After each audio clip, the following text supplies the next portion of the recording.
भसुर के कमाई सारा बैंक में धराला हो, बैंक में धराला। हमारा मदद रोज कमाला, हमारा मदद रोज कमाला।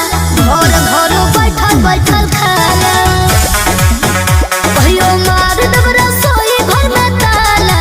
सासू जी करत रहिया हाला।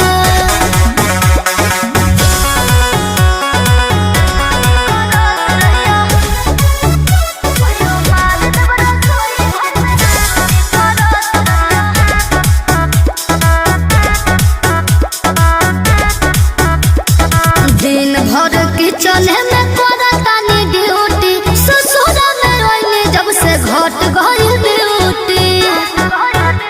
हर का कही दिन भर किचन में